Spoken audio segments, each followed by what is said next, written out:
الحمدللہ والصلاة والسلام علی سیدنا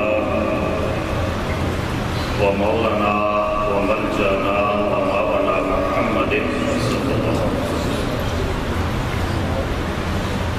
النبی الامی العربی القرشی الحاشمی الابتحی المکی المدنی الحامی الشاہد المشہور الولی المکرم اما بعد فاعوذ باللہ من الشیطان الرجیم بسم اللہ الرحمن الرحیم قال اللہ تبارک و تعالی فی القرآن المجید والفرقان الحمید هو الذی بعث فی الأمیین رسولا صدق اللہ مولانا العظیم۔ یا محمد میں کہتا رہا، نور کے موتیوں کی لڑی بن گئی، آیتوں سے ملاتا رہا آیتیں، پھر جو دیکھا تو نعت نبی بن گئی، والضحیٰ کہہ لیا والشمس پڑھ دیا، والضحیٰ کہہ لیا والشمس پڑھ دیا، نعت بھی بن گئی، بات بھی بن گئی۔ اللہ جل مجدہ کی حمد و ثنا اور حضور راحت قلب و جان صلی اللہ علیہ وسلم کی بارگاہ کریمانہ میں عقیدتوں، محبتوں اور چاہتوں کا خراج پیش کرنے کے بعد واجب الاحترام بزرگوں، دوستوں اور ساتھیوں، حضرت صاحبزادہ سید صفدر حسین شاہ صاحب، واجب الاحترام صوفی مشتاق النقشبندی صاحب، دیگر انتہائی عزت و احترام کے لائق برادران اسلام، اللہ پاک کا لاکھ لاکھ شکر ہے جس نے ہمیں زندگی میں پھر ماہ سیام عطا فرمایا، اور ماہ سیام کا یہ پہلا جمعہ بھی عطا فرمایا۔ آج کی گفتگو کا موضوع ہے قرآن اور ماہ رمضان۔ کہ قرآن اور ماہ رمضان کی آپس میں مطابقت کیا ہے اور دونوں کی شان کیا ہے، کیونکہ آقا کریم صلی اللہ تعالیٰ علیہ وآلہ وسلم نے ارشاد فرمایا کہ قیامت کے دن قرآن بھی مومن کے حق میں شفاعت کرے گا اور ماہ رمضان بھی مومن کے حق میں شفاعت کرے گا۔ قرآن کہے گا، اے اللہ مومن کے حق میں میری شفاعت قبول کر، کیونکہ میں نے رات کو یہ دن بھر کا تھکا ہارا تھا، مگر رات کو اس کو سونے سے روکے رکھا، اور یہ نماز تراویح کے اندر کھڑے ہو کر میری تلاوت سنتا رہا، اس لیے کہ یہ رات کو اپنی نیند چھوڑ کر میری تلاوت سنتا رہا، اس لیے اس کے حق میں میری شفاعت کو قبول کر۔ اور ماہ رمضان کہے گا کہ یا اللہ دن کے وقت میں نے اس کو کھانے پینے سے روکے رکھا، دیگر نفسانی خواہشات سے روکے رکھا، اس لیے اس کے حق میں میری شفاعت قبول کر۔ مدینے کے تاجدار نے کہا قرآن بھی سفارش کرے گا اور ماہ رمضان بھی سفارش کرے گا، اللہ دونوں کی سفارش کو قبول کرتے ہوئے مومن کو جنت عطا فرمائے گا۔ اور پھر سیدنا موسیٰ علیہ السلام اور اللہ پاک نے وحی بھیجی، اللہ نے فرمایا اے موسیٰ میں نے اپنی آخری نبی اپنے لاڈلے حبیب حضرت محمد صلی اللہ علیہ وسلم کی امت کو دو اندھیروں سے بچنے کے لیے دو ایسے نور عطا کیے ہیں جو میں نے مصطفیٰ سے پہلے کسی امت کو عطا نہیں کیا۔ حضرت موسیٰ علیہ السلام کو تعجب ہوا کہ امت مسلمہ آخری نبی کی آخری امت کو وہ کون سے نور ہیں جو اے اللہ تو نے عطا کیا ہے اندھیروں سے بچنے کے لیے، اور وہ اندھیرے کیا ہے؟ اللہ پاک نے فرمایا موسیٰ ایک قبر کا اندھیرا ہے اور دوسرا حشر کا اندھیرا ہے، میں نے اپنے آخری نبی کی امت کو ان اندھیروں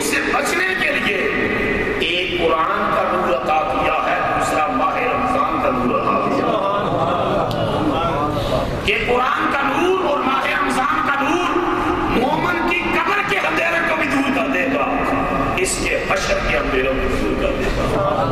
گویا قرآن اور ماہ رمضان یہ قبر میں بھی روشنی کا سامان کریں گے اور میدان محشر میں بھی یہ دونوں روشنی کا سامان کریں گے. سبحان اللہ. تو قرآن مجید بہت سے ایسے اصحاب گزرے تابعین جو رمضان کو شہر قرآن کہتے تھے. کہتے بنیادی طور پر یہ تو قرآن کا مہینہ ہے, قرآن کی تلاوت کا مہینہ ہے, قرآن کے فہم کا مہینہ ہے, قرآن کے ابلاغ کا مہینہ ہے, قرآن کے عرفان کا مہینہ ہے, قرآن کے میسج کو گھر گھر پہنچانے کا مہینہ ہے, اور قرآن سے نسبت قائم کر کے یہ رحمان سے اپنا تعلق جوڑنے کا مہینہ ہے. اور آپ کو پتا ہے کہ امام اعظم ابو حنیفہ رضی اللہ تعالیٰ عنہ ماہ رمضان میں 60 قرآن مجید کا ختم کیا کرتے ہیں. آپ اندازہ کریں 60 قرآن ہر ایک رات کو اور ایک دن کو روزانہ 2 قرآن مجید پڑھتے اور پورے رمضان المبارک میں 60 ختم قرآن کر دیا کرتے. بہت سے صحابہ کرام اور حضرت ام المومنین عائشہ صدیقہ رضی اللہ عنہا رمضان المبارک میں فقط قرآن پڑھتی رہتی ہے, قرآن پڑھتی ہے, اور قرآن کی تلاوت کا ثواب اتنا زیادہ ہے, اتنا زیادہ کہ حضرت ابو ذر رضی اللہ تعالیٰ عنہ کہتے ہیں میں حضور علیہ السلام کی بارگاہ میں حاضر ہوا. میں نے عرض کی یا رسول اللہ صلی اللہ علیہ وسلم مجھے کوئی نصیحت فرمائیے. تو حضور نے ارشاد فرمایا ابو ذر تقوی اختیار کر, ہر حال میں اللہ سے ڈرا کر, اللہ کی خشیت پیدا کر. میں نے عرض کی زدنی یا رسول اللہ, اے اللہ کے پیارے رسول صلی اللہ علیہ وسلم کوئی اور نصیحت فرمائے, اس نصیحت میں اضافہ کرے. تو آقا نے ارشاد فرمایا علیکا بتلاوت القرآن. ابو ذر اگر اور چاہتا ہے تو پھر کثرت سے قرآن پڑھا کر. بولو سارے کثرت سے, اونچا بولو کثرت سے. آقا اس سے ملے گا کیا, نتیجہ سنیے. آقا اس سے کیا ملے گا؟ فرمایا اس سے یہ ملے گا فَإِنَّهُ نُورٌ لَكَ فِي الْأَرْضِ وَالظُّهْرٌ لَكَ فِي السَّمَاءِ. فرمایا ابو ذر قرآن پڑھا کرو, یہ قرآن دنیا میں تیرے لیے نور ہوگا, قیامت کے دن یہ تیرے لیے خزانہ ہوگا. اور یہاں حدیث کے لفظ پر غور فرمائیں. حضور نے یہ نہیں ارشاد فرمایا نور علی الارض, فرمایا فإنہ نور لک فی الارض. یہ تیرے لیے نور ہوگا زمین کے اندر, اور زمین کے اندر بندہ تب جاتا ہے جب وہ فوت ہو جاتا ہے. قبر زمین کے اندر ہے. فرمایا فإنہ نور لک فی الارض, یہ تیرے لیے زمین کے اندر نور ہوگا. مرنے کے بعد ڈیڈ باڈی جسم قبر میں جاتا ہے اور روح آسمانوں کی طرف چلی جاتی ہے. فرمایا نور لکا فی الارض والظہر لکا فی السماء. زمین میں قرآن تیرے لیے نور ہوگا اور آسمانوں میں خزانہ ہوگا. حدیث کا معنی یہ ہے کہ کثرت سے قرآن پڑھا کر, جب تو قبر میں جائے گا تو قرآن کا نور قبر میں تیرا استقبال کر رہا ہوگا, تیرے لیے نور ہوگا. سنا ہے نا قبر کا اندھیرا, قبر کا اندھیرا. تو مصطفیٰ فرما رہے ہیں یہ قرآن کی تلاوت قبر میں نور پیدا کرے گا. وَالظُّهْرُ لَكَ فِي السَّمَاءِ, اور روح آسمان کی طرف جا رہی ہے, وہاں یہ خزانے دیکھے گی, خزانے دیکھے گی. کیونکہ حضور نے ارشاد فرمایا جو ایک لفظ پڑھتا ہے اللہ اس کو جو ہے ایک حرف پڑھتا ہے اللہ اس کو 10 نیکیاں عطا فرماتا ہے. اور الف لام میم یہ ایک حرف نہیں, یہ 3 حرف ہیں. بولو کتنے؟ الف حرف والباء حرف واللام حرف. الف ایک حرف ہے, لام دوسرا حرف ہے, میم والمیم حرف ہے, میم تیسرا حرف ہے. جس نے فقط الف لام میم پڑھا رب اپنی بارگاہ سے اسے 30 نیکیاں عطا فرماتا.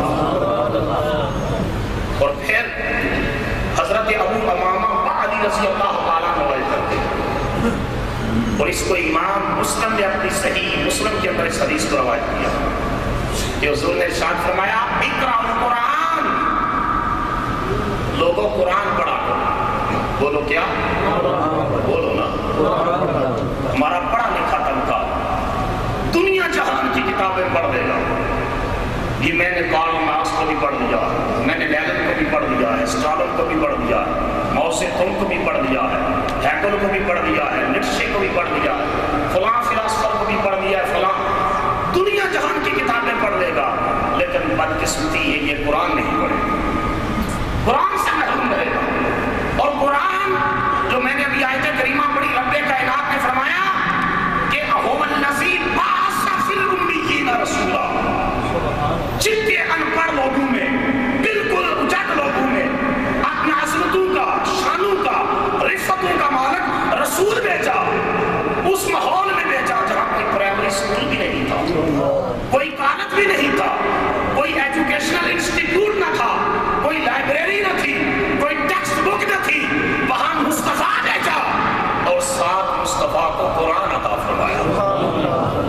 اور ابھی 25 سال نہیں گزرے تھے کہ دنیا علم اور تہذیب و تمدن سیکھنے کے لیے شرق سے لے کر غرب تک مکہ اور مدینہ میں محمد عربی کے درویشوں کی بارگاہ میں بیٹھے. تو صحیح مسلم میں ابو امامہ بعدی کہتے ہیں کہ مجھے آقا نے ارشاد فرمایا اقرأ القرآن, کثرت سے قرآن پڑھا کرو, فإنہ یأتی یوم القیامۃ شفیعا لأصحابہ, قیامت کے دن قرآن اپنے پڑھنے والوں کے لیے خدا کی بارگاہ میں سفارشی بن کر کھڑا ہو, سفارشی بن کر کھڑا ہو. کیسے خوش نصیب ہیں وہ لوگ جو زندگی میں ویسے بھی قرآن پڑھتے ہیں, لیکن جب رمضان المبارک کا مہینہ آ جائے تو ان کی تلاوتیں بڑھ جاتی ہیں, ان کے معمولات بدل جاتے ہیں, اور قرآن کو اپنا دن کے وقت بھی, رات کے وقت بھی سن رہے ہیں. کبھی تراویح میں, کبھی فجر کے بعد پڑھ رہے ہیں, کبھی درس دے رہے ہیں, کبھی ترجمہ پڑھ رہے ہیں, کبھی تفسیر پڑھ رہے ہیں. قرآن کا نور انسان کے ظاہر کو بھی روشن کر دیتا ہے, انسان کے باطن کو بھی روشن کر دیتا ہے. پھر قرآن کو سمجھ کے پڑھنا. بار بار قرآن کہتا ہے یتفکرون, یتدبرون, یاقلون, تاقلون, غور و فکر کرو, تدبر کرو, عقل حاصل, عقل استعمال کرو, اور قرآن سے حکمت کے موتی تلاش کرو. میں نے عرض کیا کوئی اور کتاب نہ تھی, یہ قرآن تھا جس کی طاقت اور قوت سے مسلمان صحرائے عرب سے اٹھے اور دنیا کی سپر طاقتوں کے اندھیروں کو قرآن سے نور کر کے مشرق اور مغرب کے اندر مصطفیٰ کے دین کا جگہ کر دیا.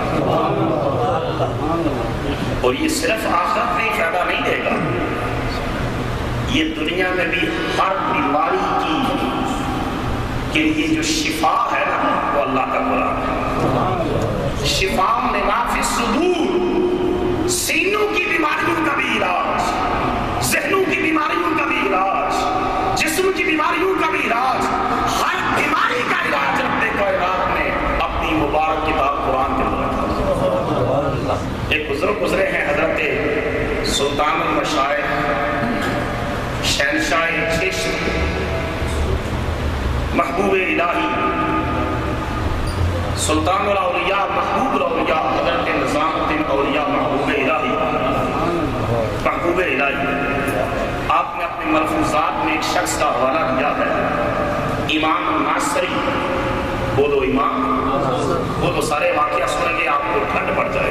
امام ناصری, انہوں نے قرآن مجید کی تفسیر لکھی ہے, لیکن اس واقعہ کے بعد لکھی انہوں نے قرآن مجید کی تفسیر. انہیں سکتے کی بیماری تھی, اور سکتے کا مریض جب اس پر سکتہ کاری ہو جاتا ہے تو بہت سے لوگوں کو پتا ہے بے حس ہو جاتا ہے, اور ایسے لگتا ہے کہ یہ فوت ہو گیا, اور یہ کیفیت کبھی ایک دن کبھی دو دن تک رہتی ہے. اس دور میں یہ 700 سال پہلے حضرت نظام الدین اولیاء نے بیان فرمایا, اور اس سے کچھ عرصہ پہلے واقعہ ہوا ہوگا. اس دور میں کوئی چیک اپ کی ماڈرن میڈیکل کی ڈیوائسز بھی نہیں تھے, کوئی اتنی ایڈوانسمنٹ بھی نہیں تھی. امام ناصری سکتے کی بیماری میں تھے, لوگوں نے سمجھا کہ وصال فرما گئے, فوت ہو گئے.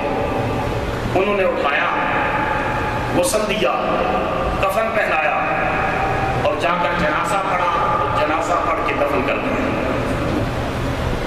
ان جنازہ پڑھنے والوں میں ایک چور بھی شامل تھا جس کا کام تھا کہ وہ کفن چرا لیتا تھا۔ اس نے قبر پر نشانی لگا دی کہ یہ آج رات کو میں اس قبر کو کھودوں گا، کفن نکالوں گا۔ رات کا پچھلا پہر آیا، حضرت محبوب الہی نے لکھا کہ امام ناصری ان کو قبر کا رات کا پچھلا پہر آیا، سکتے کی بیماری دور ہوئی، وہ غشی کی کیفیت اور بے ہوشی کی کیفیت بدلی۔ انہوں نے دیکھا میں تو اپنے بستر پر نہیں ہوں، میں تو قبر کے اندر ہوں، میں تو قبر کے اندر ہوں، اب کیا کروں؟ انہیں اللہ کے محبوب کا فرمان یاد آ گیا، بولو نا، اللہ کے رسول کا فرمان یاد آ گیا کہ جس کو کوئی مشکل پڑ جائے وہ 40 مرتبہ قرآن مجید کی سورہ یاسین کی تلاوت کرے، رب کائنات اس کی بڑی سے بڑی مشکل کو آسان فرما دے۔ ان کو قرآن پاک کی سورہ یاسین زبانی یاد تھی، اور یہ قرآن کا دل ہے سورہ یاسین، اور حضور نے فرمایا ہے کہ میری خواہش ہے کہ میرا ہر امتی قرآن کی سورہ یاسین کو یاد کر لے۔ تو انہیں یاد تھی، انہوں نے پڑھنی شروع کر دی۔ جب 35 مرتبہ پڑھ چکے تو وہ شخص بھی جس نے نشانی لگائی ہوئی تھی کہ میں نے کفن اتارنا ہے، وہ شخص بھی جو ہے وہاں پہنچ آیا اور اس نے مٹی اتارنا شروع کر دی قبر کی، اور قبر کو کھودنا شروع کر دیا۔ امام ناصری 36 مرتبہ مکمل کر چکے، وہ مٹی ہٹا چکا، قریب آپ نے 37 مرتبہ پڑھی، پھر 38 مرتبہ پڑھی، پھر 39 مرتبہ پڑھی۔ جب امام ناصری کو پتا چلا کہ کوئی قبر سے مٹی ہٹا رہا ہے، چور تو کفن لینے کے لیے جا رہا تھا، امام ناصری کا دل خوش رہا تھا کہ یہ جو مٹی ہٹ رہی ہے مدینے کے تاجدار کا فرمان سچا ہو رہا تھا۔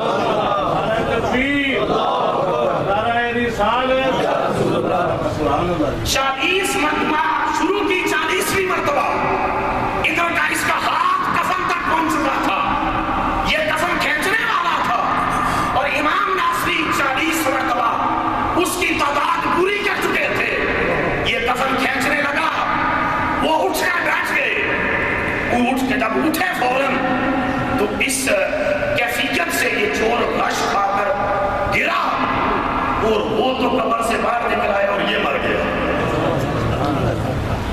وہ باہر نکل آئے اور یہ مر گیا، کیونکہ انہیں یہ فرمان پہنچا تھا کہ جو 40 مرتبہ پڑھے اللہ اس کی مشکل آسان کر دیتا ہے، اور وہ شک کرنے والے لوگ نہ تھے، وہ اصحاب یقین تھے، اصحاب یقین تھے۔ آپ کو افسوس ہوا کہ میری دہشت کی وجہ سے یہ مر گیا ہے، لیکن میرا اس میں قصور تو نہیں ہے، تو کہتے ہیں کہ آپ نکلے باہر اور گاؤں کے لوگوں کو اونچی آواز میں یہ کہتے ہوئے کہ کوئی اور نہ فوت ہو جائے مجھے دیکھ کے، یہ بات تو ان کو دفن کر کے آئے ہیں، یہ کہتے ہیں کہ گاؤں کے لوگوں میں امام ناصری ہوں، میں فوت نہیں ہوا تھا، مجھے سکتے کی بیماری کی وجہ سے تم نے بھولے میں دفن کر دیا، میں زندہ ہوں۔ یہ حضرت نظام الدین اولیاء نے لکھا ہے، اس واقعے کے بعد عالم دین تھے، اس واقعے کے بعد انہوں نے قرآن کی تفسیر لکھی، اس واقعے کے بعد قرآن کی تفسیر لکھی ہے۔ اس سے ایک نقطہ یہ بھی سمجھ لو، رب جس سے دین کا کام لینا چاہتا ہے دنیا رکاوٹیں کھڑی کر دے، جس سے رب دین کا کام لینا چاہتا ہے اللہ قبر سے نکال کر بھی اس کو قرآن کی خدمت کی سعادت عطا کرتا ہے، قبر سے نکال کر بھی یہ توفیق بخشتا ہے، رسولی اٹھ، ابھی تیرے ذمہ یہ کام باقی تھا کہ میرے قرآن کی خدمت کرتا، قرآن کی تفسیر لکھتا، قرآن کا فیصلہ لوگوں تک پہنچاتا، جس سے رب نے کام نہ لینا ہو۔ ابو لہب اور ابو جہل سگے چچے تھے رسول اللہ کے، ہاشمی بھی تھے، مکی بھی تھے، قریشی بھی تھے، اور صاحب ثروت بھی تھے، اور ابو جہل تو سگا نہ تھا، ابو لہب سگا چچا تھا، اور ساری دنیا کی فضیلتیں ہونے کے باوجود دوزخ کی آگ میں جل گئے۔ کا بلال آتا ہے اور مدینے کے صحابہ کا امام بن جاتا ہے، جسے چاہا در پہ بلا لیا، جسے چاہا اپنا بنا لیا، جسے چاہا در پہ بلا لیا، جسے چاہا اپنا بنا لیا۔ یہ بڑے کرم کے ہیں فیصلے، یہ بڑے نصیب کی بات۔ آپ کو ایسے بھی روزہ خور نظر آئیں گے جو یہاں کی تمام سہولتیں ہونے کے باوجود روزہ نہیں رکھتے۔ اور اگلے دن میں ایک ٹی وی کو آن کیا، اچانک دیکھا کہ ایک خاتون، اور مجھے وہ بات بڑی معقول لگی، خاتون مرد سے کہہ رہی ہے کہ آپ نے روزہ رکھا ہے؟ تو کہنے لگا کہ نہیں، روزہ آپ کو پتا ہے مجھے بھوک لگ جاتی ہے، میں روزہ تو نہیں رکھتا۔ تراویح پڑھی آپ نے؟ کہنے لگا تراویح تو نہیں پڑھی، میرے درد ہے آپ کو پتا ہے، تراویح تو میں نہیں پڑھ سکتا۔ اس نے کہا افطاری کی ہے؟ کہنے لگا الحمدللہ افطاری کی ہے، میں کافر تو نہیں، مسلمان افطاری کی ہے۔ افطاریاں کرنے کے لیے وہ تیار ہے، لیکن روزہ رکھنے کے لیے، تراویح پڑھنے کے لیے، تلاوت قرآن کرنے کے لیے، اللہ کے حضور سجدہ ریز ہونے کے لیے ہزارہ بہانے تراش بیٹھے ہیں۔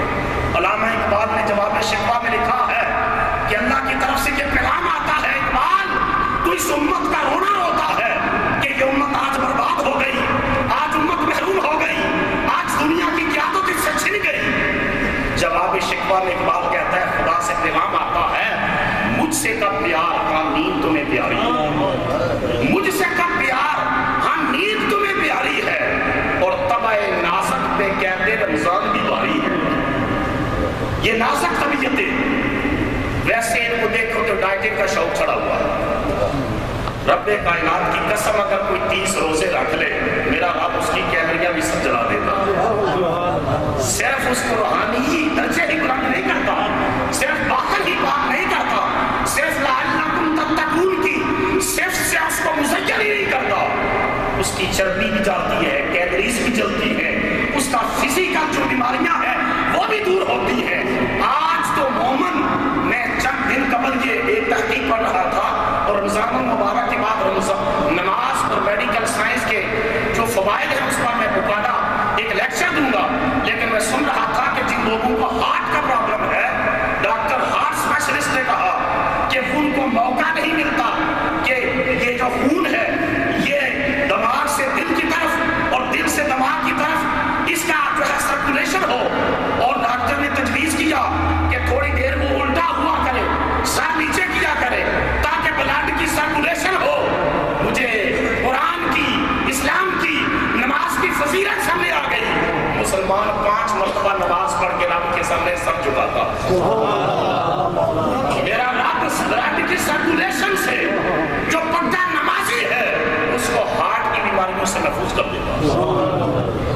آپ نے قرآن کو سمجھا ہی نہیں، دین کو سمجھا ہی نہیں، اس کو مذاق بنایا، مگر میں رب کائنات کی قسم قرآن جو تمام بیماریوں کا علاج ہے آج بھی یہ دعوت فکر دے رہا ہے، اے محروم لوگوں آؤ قرآن کے دروازے پر آؤ، قرآن تمہاری دنیا بھی سنوار دے گا، قرآن تمہاری عقبہ بھی سنوار دے گا۔ ایک جنگ کے موقع پر رسول اللہ صلی اللہ علیہ وسلم نے فرمایا اس جگہ خیمہ لگاؤ۔ ایک صحابی دوڑتے ہوئے آئے، یا رسول اللہ صلی اللہ علیہ وسلم میں کھوٹا لگاتا ہوں، وہاں جاتا نہیں ہے، 3 حصے خیمے کے 3 جو قلعے کاؤنٹے ہیں وہ میں نے گاڑ دیے ہیں، ایک جگہ کی طرف نہیں جا رہا۔ آقا نے پوچھا کہ وجہ کیا ہے؟ کہا یا رسول اللہ وجہ یہ ہے کہ وہاں سے آواز آتی ہے۔ حضور نے فرمایا کس چیز کی آواز آتی ہے؟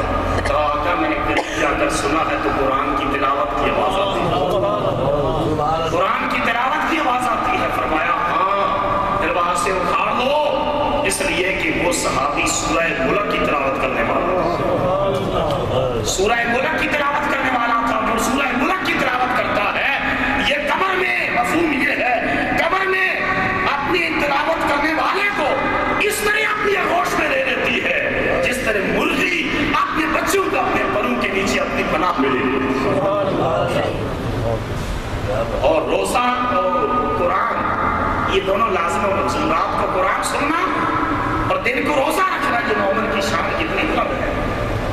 صحیح بخاری میں اور صحیح مسلم میں متفق علیہ حدیث ابو ہریرہ رضی اللہ تعالیٰ عنہ ہے، آقا نے ارشاد فرمایا من صام رمضان ایمانا و احتسابا غفر له ما تقدم من ذنبه ومن قام رمضان ایمانا و احتسابا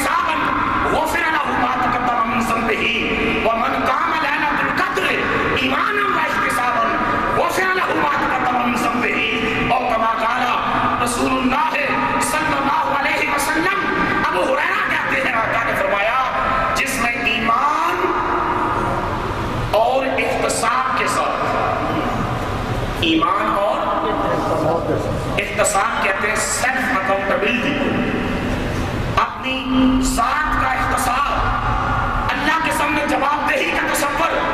جس نے ایمان اور احتساب کے ساتھ رمضان کے روزے رکھے، غفر لہ ما تقدم من ذنبہ، یہ روزے اس کے زندگی بھر کے تمام گناہوں کے کفارے کا سبب بن جاتے ہیں. اونچا بولو نا سبحان اللہ. ایک مہینے میں اگر 60 سال کا سودا طے ہو جائے، ایک مہینے میں اگر 30 سال کے گناہ ختم ہو جائیں، تو مومن اس بات پر جھوم نہ جائے.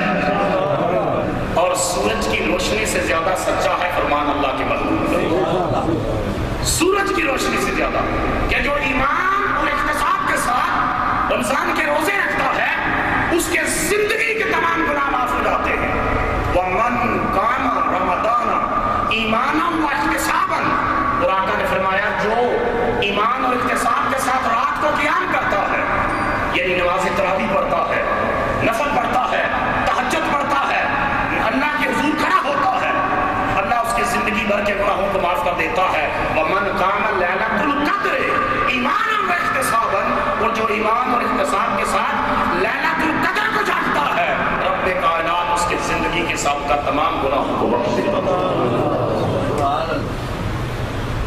لوگوں نے سمجھا نہیں ہے کہ اس کا اجر کتنا ہے اور روزے چھوڑ دیتے.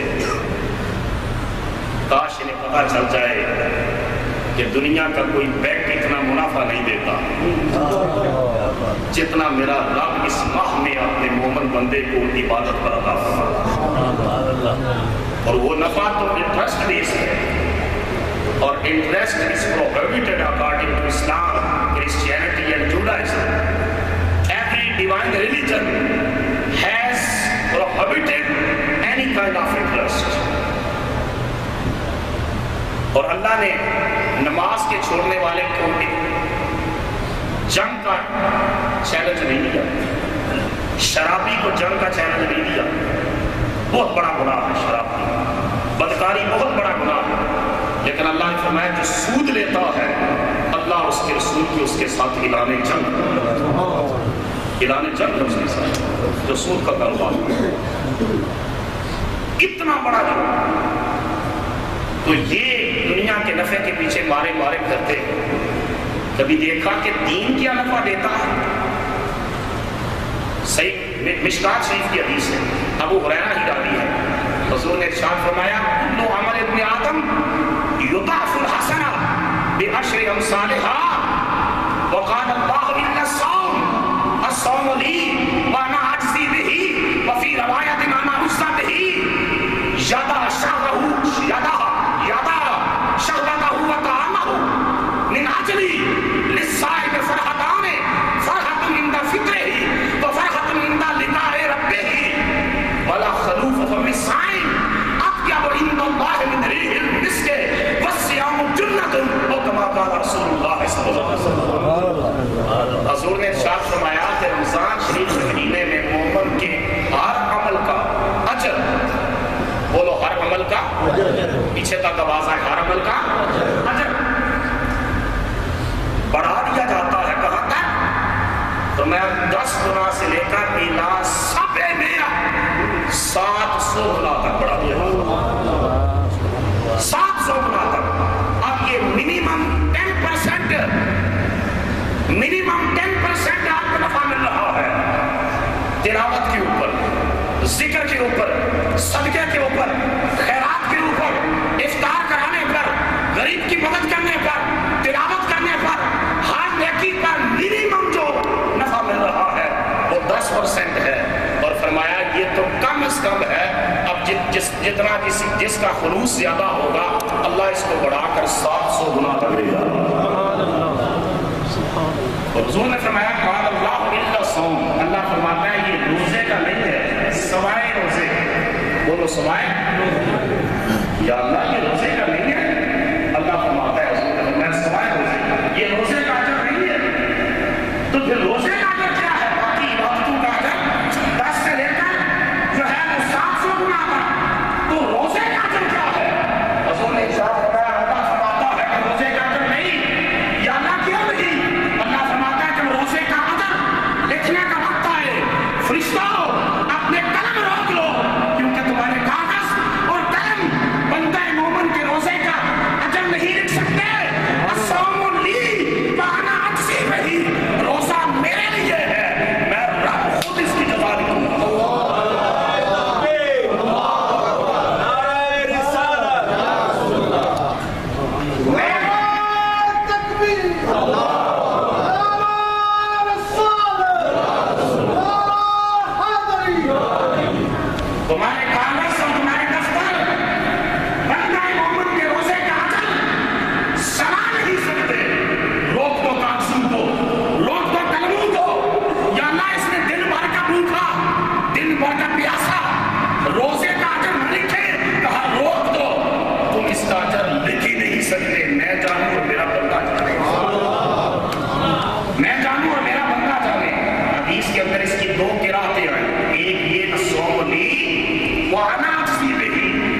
جزا میرے لیے ہے، میں جزا دوں گا۔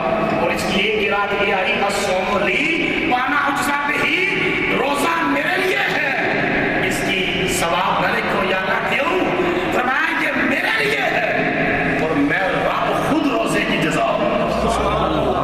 نماز کی جزا جنت، بولو نماز کی جزا، پیچھے تک آواز آئے جنت میں جانے والوں، نماز کی جزا، صدقے کی جزا، اور رات کے قیام کی جزا، نوافل کی جزا، تلاوت کی جزا، ہر عمل کی جزا جنت ہے، اور روزے کی جزا جنت والا ہے، روزے کی جزا جنت والا ہے۔ قرآن مجید میں آتا ہے کہ کوئی ہے اللہ سے ملاقات کی تمنا کرنے والا؟ حضرت امام زین العابدین 100 نفل پڑھتے، 1000 نفل رات کو پڑھتے، ان کا نام تو علی بن حسین تھا۔ زین کا معنی ہے زینت، عابدین کا معنی ہے عبادت کرنے والے، ان کا نام زین العابدین اس لیے پڑھا کہ ہر رات کو 1000 نفل پڑھا کرتے اور فرماتے کہ روتے، اللہ کے خوف سے روتے۔ کسی نے پوچھا زین العابدین آپ کے بابا تو جنت کے جوانوں کے سردار، آپ کے صدقے بخشش ہو رہی ہے، امام حسین جنت کے جوانوں کے سردار ہیں۔ فرماتے لوگوں مجھے اس بات کا خوف نہیں کہ مجھے جنت ملے گی یا نہ ملے گی، مجھے اس بات کا ڈر نہیں کہ میں دوزخ میں کہیں نہ پہنچا جاؤں، مگر مجھے ایک بات کا ڈر ہے۔ کہا امام زین العابدین کیا؟ فرماتے اللہ پاک نے کہا ہے قرآن مجید کے اندر کہ جن لوگوں سے میں غضب میں ہوں گا، غصے میں ہوں گا، قیامت کے دن نہ ان سے ملاقات کروں گا نہ ان کی طرف دیکھوں گا، نہ ملاقات کروں گا نہ دیکھوں گا۔ کہا زین العابدین کو اس بات کا ڈر ہے کہ کہیں قیامت کے دن اللہ یہ نہ فرما دے کہ زین العابدین جب میں نے تجھ سے کلام نہیں کرنا، اور محب کے لیے اس سے زیادہ بڑی سزا کوئی نہیں ہو سکتی کہ اس کا محبوب کہے جب میں نے تجھے اپنا حسن نہیں نکالا، جب میں نے تجھے اپنا جلوہ نہیں کروانا۔ کہا مجھے اس بات کا ڈر ہے کہ کہیں اللہ یہ نہ فرما دے۔ اور یہ حدیث پاک کے حضور نے فرمایا الصوم لی، اللہ فرماتا ہے وَأَنَا أُجْزَىٰ بِهِ، روزہ میرے لیے ہے اور میں روزے کی جزا ہوں۔ شَهَدَهَا شَهْوَتَهُ وَطَعَامَهُ مِنْ أَجْلِي، اس نے اپنا کھانا چھوڑا، اپنی جنسی خواہش چھوڑی میری رضا کے لیے۔ آگے فرمایا لِلصَّائِمِ فَرْحَتَانِ، روزے دار کے لیے 2 خوشیاں ہیں۔ بولو نا، اگر ایمان کی نگاہ سے دیکھو، ایمان کی نگاہ سے یہ تو خوشی ڈھونڈتے ہیں جنہوں نے روزے نہیں رکھے ہوتے، 28ویں روزے ہی کہتے ہیں کتنے ہوتے ہیں، وہ پہلے ہی جان میں خراب کرتے ہیں، 2-3 گھڑے پہلے جنہیں نہیں رکھے ہوتے ہیں۔ مگر ایمان کی نگاہ سے آپ دیکھیں لِلصَّائِمِ فَرْحَتَانِ، آقا نے فرمایا روزے دار کے لیے 2 خوشیاں ہیں۔ ایک خوشی دنیا میں دے دی جاتی ہے، ایک خوشی سنبھالی جاتی ہے۔ ایک خوشی کا فرحتن عند فطرہ، ایک خوشی تو اس وقت ملتی ہے جب دن کا بھوکا، دن کا پیاسا، دن کا تھکا ہارا، کام کاج بھی کیا، روزہ بھی رکھا، مزدوری بھی کی، روزہ بھی رکھا، کڑاکے کی دھوپ میں بھی نکلا، روزہ بھی رکھا، شام کو جب ٹھنڈا پانی پیتا ہے، جب مشروبات پیتا ہے، جب کھانا کھاتا ہے، پھل کھاتا ہے، تو اس کو ایک انر ہیپینس اور انر جائنس جو حاصل ہوتی ہے، ایک اندرونی خوشی ملتی ہے۔ فرمائے ایک خوشی تو افطار کے وقت مومن کو دی جاتی ہے، اور دوسری خوشی حضور نے فرمایا دوسری خوشی اللہ کہتا ہے میں نے سنبھال کے رکھی ہے، دوسری خوشی سنبھال کے رکھی ہے۔ اب یہاں اس حدیث میں یہ بیان نہیں آیا کہ وہ اس حدیث میں ایک دوسرے عقدے کو حل کیا ہے کہ بیان کی تشریح کی۔ قرآن مجید کی آیت سنیے، اللہ تعالیٰ نے ارشاد فرمایا فَلَا تَعْلَمُ نَفْسٌ مَا أُخْفِيَ لَهُم مِّن قُرَّةِ أَعْيُنٍ جَزَاءً بِمَا كَانُوا يَعْمَلُونَ، کوئی نفس نہیں جانتا، کوئی شخص نہیں جانتا کہ میں نے ان کی آنکھوں کی ٹھنڈک کے لیے کیا چھپا کر رکھا ہوا ہے، کیا چھپایا ہے۔ قرآن جہاں خاموش ہے کہ کوئی نفس اور کوئی جان نہیں جانتی، مگر مصطفیٰ نے کہا آؤ تمہیں بتا دوں کہ وہ اللہ نے کیا چھپا کر رکھا ہوا، آؤ تمہیں بتا دوں کہ محبوب نے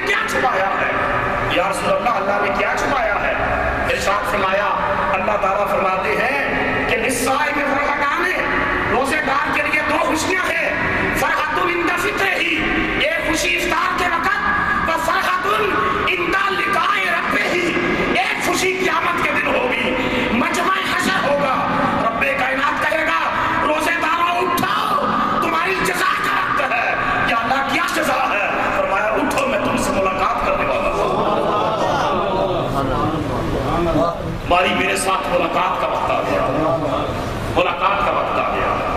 اب پھر قرآن کی طرف آ جاؤ، پھر قرآن سورہ القیامہ، سورہ القیامہ قرآن کی طرف آ جاؤ۔ اللہ فرماتا ہے جب وہ جو ملاقات ہوگی نا، اس سین کو اللہ نے قرآن میں پکچرائز کیا ہے۔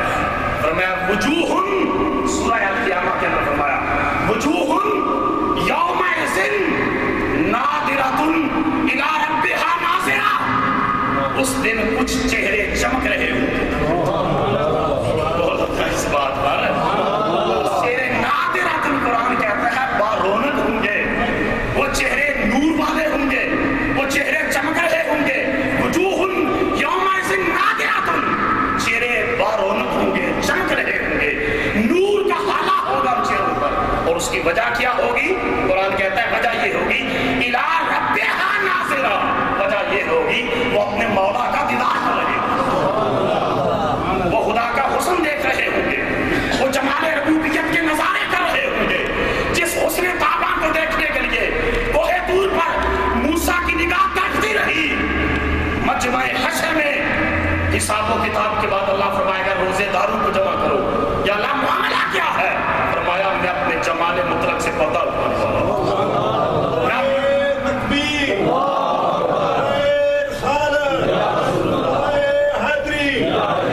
میں اپنا حسن مطلق، اپنا حسن لازوال، حسن ربوبیت، حسن الوہیت، حسن سبوحیت، حسن قدوسیت، آج اس کو بے نقاب کرنے والا ہوں۔ لیکن یا اللہ کن کے لیے؟ فرمایا روزے داروں کے لیے اور صرف اپنے عاشق بندوں کے لیے، عاشق بندوں کے لیے۔ حضور نے فرمایا کچھ لوگ جنت میں پہنچیں گے وہ اداس اداس ہوں گے، اللہ کے فرشتے کہیں گے کیا جنت میں جن نعمتوں کا وعدہ کیا تھا نہیں ہے؟ کیا حور و غلمان نہیں ہیں؟ اشجار و حصول نہیں ہیں؟ دودھ اور شہد کی بہتی ہوئی نہریں نہیں ہیں؟ تمہاری طبع کے مطابق ہر چیز نہیں ہے؟ عاشق لوگ کہیں گے سب کچھ ہے، لیکن ہم اس جنت کے لیے تو نہیں مرے تھے، ہم اس جنت کے لیے تو نہیں آئے تھے۔ فرشتے اللہ تک پیغام پہنچا دیں گے یا اللہ یہ تو یہ کہہ رہے ہیں کہ ہمیں تیرے حور و قصور، تیرے حور و غلمان، یہ دودھ اور شہد کی بہتی ہوئی نہریں یہ ہمیں تسکین نہیں دے رہی۔ اللہ فرمائیں گے ان سے پوچھو میرے عاشق بندوں سے یہ چاہتے کیا ہے؟ وہ پوچھیں گے، عاشق لوگ کہیں گے یا اللہ ہم جنت کے لیے نہیں آئے، تیرا جلوہ دیکھنے کے لیے، تیرا جلوہ دیکھنے کے لیے۔ رب کا وجوہ یومئذ ناظرۃ الی ربہا ناظرہ۔ اب ذرا اس کا نچوڑ سنو، جب کوئی مہمان میزبان کے پاس جاتا ہے تو میزبان اپنی شان کے مطابق اس کو انٹرٹین کرتا ہے۔ جتنا بڑا میزبان ہو، مہمان نوازی اتنی بڑی ہوتی ہے۔ اب ساری زندگی دنیا میں تکلیفیں سہتے رہے، بچ بچ کے حرام سے بچ بچ کے چلتے رہے، جھوٹ سے بچتے رہے، ملاوٹ سے بچتے رہے، سود سے بچتے رہے، حرام کاری سے بچتے رہے، اللہ کی نافرمانی سے بچتے رہے۔ آج جزا کا دن ہے، آج یہ بھوکے پیاسے مہمان رحمان کے مہمان ہیں، ضیوف الرحمان، اللہ کے مہمان ہیں۔ اللہ انٹرٹین کیسے کرے گا؟ میزبانی کیسے کرے گا؟ ان کا استقبال کر کے ان کو کیا دے گا؟ قرآن مجید کی سورہ دہر بیان کرتی ہے کہ اللہ ان کو کیا عطا کرے گا۔ بولو نا، سورہ دہر سنیے، سنیے۔ جنت میں جب تک تھے ان کے کھلانے پلانے کا انتظام فرشتوں کے ذمے، ان کی خوشی کا انتظام حوروں کے ذمے، غلمان کے ذمے۔ لیکن اب جنت سے اگلا مرحلہ ہے، خدا سے ملاقات کا وقت آ گیا ہے۔ فرحۃ عند ربہ، کہا عاشق کو خدا سے ملاقات کے وقت جو خوشی ہوگی، اب ملاقات ہو گئی، یا اللہ مہمانوں کو کیا دینا ہے؟ فرمایا فرشتوں تم ہٹ جاؤ، میں جانوں اور یہ جانے، یا اللہ دینا کیا ہے؟ سورہ دہر کہتی ہے وَسَقَاهُمْ رَبُّهُمْ شَرَابًا طَهُورًا، ان کا رب خود اپنے دستے قدرت سے شراب طہورا کی جام بار بار کے پلائے گا۔ سبحان اللہ،